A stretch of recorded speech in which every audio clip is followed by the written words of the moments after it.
Welcome to Rhodes to Equity, an introduction to the ideas, processes, and practices that lead to more equitable outcomes in higher education. I'm your host, Dr. Justin Rose, Dean for Faculty Recruitment, Retention, and Diversity at Rhodes College. Today, we are discussing how to create a more inclusive remote learning experience with Dr. Kelly Weeks, an assistant professor of management at Rhodes College. Dr. Weeks has published in top academic journals on issues of race and ethnicity, generational differences, and LGBTQ issues in the workplace. Her research examines issues of implicit biases and stereotypes which affect policies and procedures, such as hiring and compensation at all levels of organizations. Dr. Weeks, welcome to Rhodes to Equity. Thank you. I'm glad to be here. Great. So can we begin by explaining to our viewers what is meant by creating a more inclusive remote learning experience, and how does it relate to equity in higher education? Sure. When I was thinking about this, we should define those terms, right? What do we mean by inclusion? What do we mean by equity? And I went back, I know you mentioned I do research in diversity in the workplace, and a lot of our research has worked on really defining these terms for organizations as they try to be more inclusive. And so I thought I'd share a couple of those with you just to start. For instance, Cox, way back in 1993, defined diversity as representation in one social system of people with distinctly different group affiliations or cultural significance, right? It's usually focused on increasing the numbers of demographically diverse individuals in an organization. That could be based on race, ethnicity, sex, gender, LGBTQ+, religion, nationality, etc. But basically, when you're talking about diversity in an organization, we're talking about recruitment, selection, and maybe promotion of employees. But when we move forward to inclusion, Morbarak and Shireen defined inclusion as the degree to which individuals feel a part of the critical organizational processes, such as access to information and resources, involvement in work groups, and ability to influence decision-making processes. So we should ask ourselves, right, do employees from all demographic backgrounds feel like they fit into the organization, or they have a voice to affect change in the organization?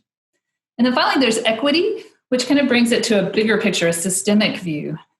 Shin and Sheen in 2006 defined equity as the absence of systematic disparities between groups with different levels of underlying social advantage or disadvantage. So equity calls for us to right the systemic and structural injustices. So we're moving from that individual level to a bigger system level. So when we talk about inclusion and inclusive pedagogy, inclusion in the classroom, we're really talking about diversity, inclusion, and equity. Diversity alone, there's a lot of research saying diversity alone has limited effects, and it tends to cause just increasing numbers of diverse individuals, tends to cause people to feel like they have to assimilate to the group culture, the dominant culture. So what we really want to focus on is inclusive. How do we create an environment that gives students access to learning, that builds community, that includes a range of perspectives? And how do we intentionally strive to overcome barriers that marginalized students tend to face? Right? So we want to have a classroom environment that creates belonging and community and mutual respect. So we want to think about those barriers that can harm that.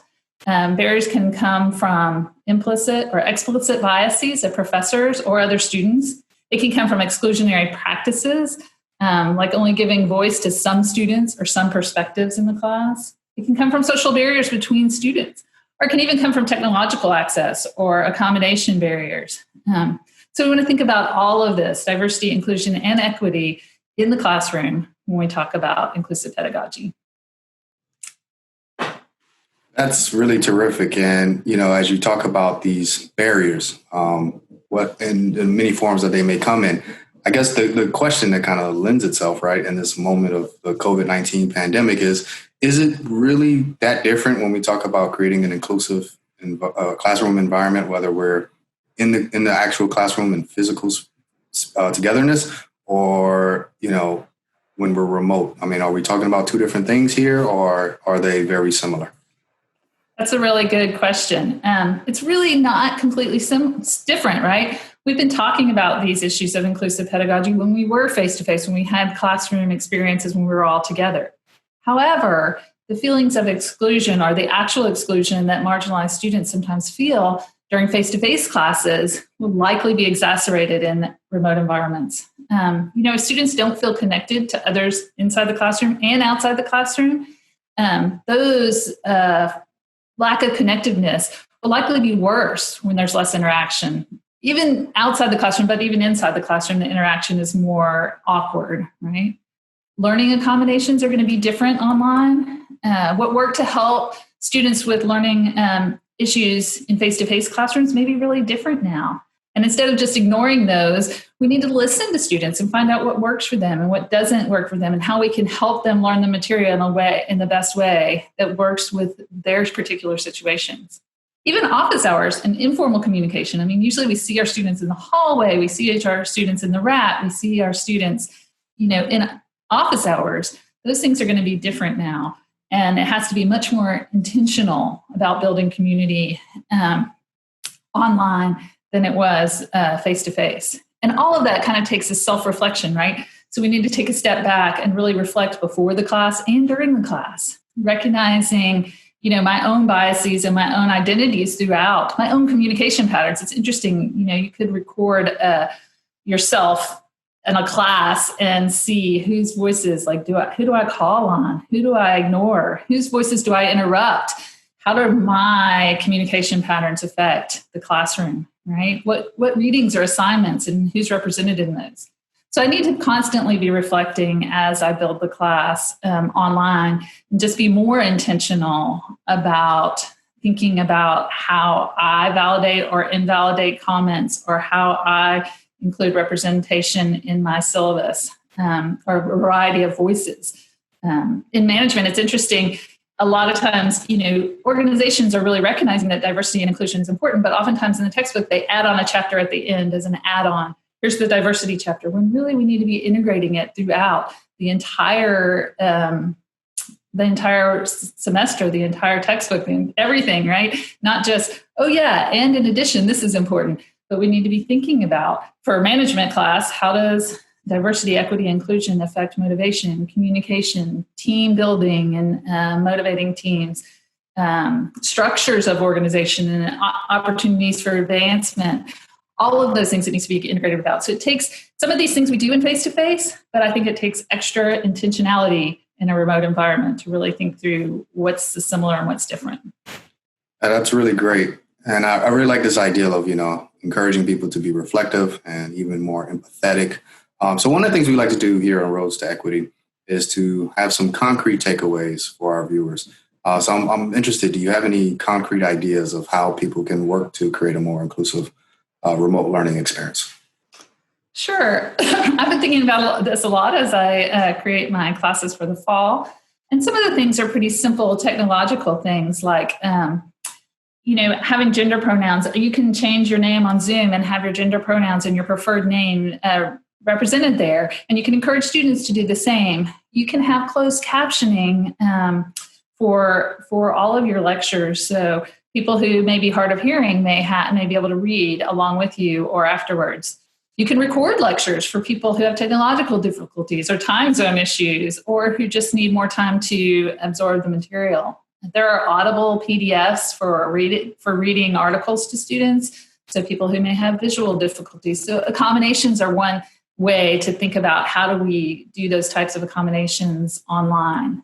But also recognizing things like religious holidays. I know at Rhodes in the fall, last year we were talking about how Ramadan fell during final exams, and we needed to be flexible with students who were fasting during that time. We need to be recognizing those and being flexible with students for all of their religious holidays and religious practices. We need to give more structure sometimes. I was thinking about a student in the spring who was having trouble focusing and having trouble organizing all this material asynchronously on their remote classes. So I would assign everything and it was due on Friday. And then and people were having trouble trying to figure out when to do what and how to incorporate it all. And so what I did is just structure it a little more for them. Like, okay, this video should be watched on Monday. And then you should do this assignment, preferably recommended by Tuesday. Maybe you finish this reading by Thursday. We'll have synchronous class on Thursday, and then this is due on Friday. And so I kind of made a schedule for them. They didn't have to do it. Everything was still due on Friday, but it helped kind of organize it for them. So thinking about what will help them be successful as well. And then constant check-ins. I mean, just survey them periodically, anonymously or not, and ask what's working, what's not, what can we change? Right now, we're in kind of an experiment, but listening to students and what they need in this environment is really, really important. So that's really helpful. I like this, nice, compact, concrete ideas for creating a more inclusive remote learning experience. Do you have any additional considerations, maybe some reflections, some questions that you'd like to ask yourself as you prepare your courses? Definitely. I started to think about some, kind of main themes that I've been working on in terms of trying to make my courses more inclusive and equitable. And I came up with building community and class discussions, group work, because I do a lot of group work in my classes, and just the overall class environment. So when you think about building community in the classroom, right, it's really about getting to know the students individually. And we did that pretty easily in person, but now we have to think about how to do it in this remote environment. A colleague of mine recently was discussing how he had informal lunch meetings on a regular basis just to chat about anything. And how can we recreate that kind of thing remotely? I mean, maybe it's having structured times where guest speakers come in and just chit chat, or we talk about current events just for fun, where students can bounce in and you can get to know them a little.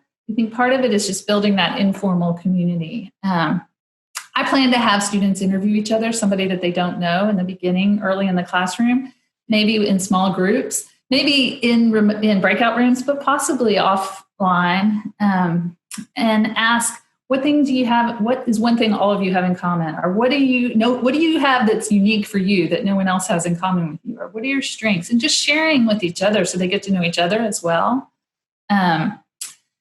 These in-class discussions, once you get in there, right, it's a different environment than it was in the classroom. And you have to be sensitive to students who might not feel comfortable having their videos on, or who might not be comfortable talking on Zoom.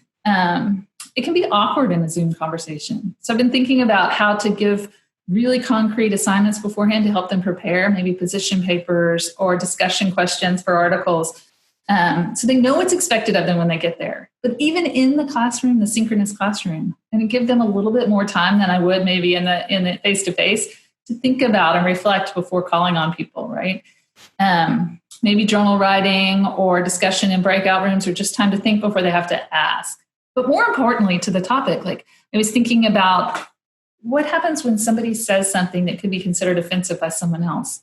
Right? We need to remember as professors, it's our responsibility to address that, to not just ignore it, to be respectful, because we don't want to shut someone down or distance them from the conversation, but we want to be a role model of how to have a difficult conversation and to remember that these conversations need to happen. They don't need to be ignored. And even if I say something, which has happened, where I say something offensive in class, I need to remember to apologize directly and set a role model, be a role model for that as well. How to apologize, how to come back and say, I'm really sorry that I did that, and I'll try to do better. And even now, it's so many things are going on in the world that are affecting students as they're trying to learn. We need to create space to get off topic. Something may come up about something in current events, something off of the syllabus. We need to spend time trying to discuss it, have some time built into the syllabus to be able to discuss those things, or even maybe say, okay, I get that that's really important and I want to cover it. I will do a recorded lecture offline, or a recorded discussion offline, or we'll have a discussion forum asynchronously to try to make sure that we can cover everything, right? I do a lot of group work, as I mentioned. So thinking about how to encourage groups and how to form groups is important to inclusive pedagogy, right? Maybe I'm thinking about possibly having them get to know each other over several weeks before we form our groups for the semester-long group project, having multiple opportunities for them to get to know people in different breakout rooms, maybe assignments asynchronously to get to know each other, and then maybe even having them say, I would like to work with these two people, and I'll assign groups, because they won't have the opportunity to necessarily get up and walk around in the classroom. And people tend to segregate towards their friends or people who sit next to them when they form groups. And I want to try to make it more diverse, but also be sensitive, right? If there are only 2 Black students in my in my class and they want to work together, I'm going to let them work together. I'm not going to segregate them for the good of all the white people in the class, right? I want them to be able to work together. So taking into the students' needs as well as the overall needs when developing groups, having groups try to get to know each other, design roles, do some exercises together is going to be more intentional in this time as well. Yeah, this is extremely helpful. One of the things I was really struck by in your comments is this idea that, I think we're kind of nervous, right? And moving to a kind of a remote learning experience and having to rely on technology. But in some cases, it seems like technology can be our friend, right? That, if we have a heated discussion in the classroom, the ability to have some asynchronous kind of discussions, or like you said, maybe recording a separate lecture or discussion where you are, have had time to reflect and can provide a kind of thoughtful response. These are things that maybe we wouldn't have thought of in in-person classroom experiences, but with remote, it's an opportunity to kind of embrace the technology and use it to help us in these heated moments. So I really appreciate that insight. So, one of the last things we like to do on Rhodes to Equity is to kind of think through some additional resources and provide our viewers with additional resources if they want to learn more.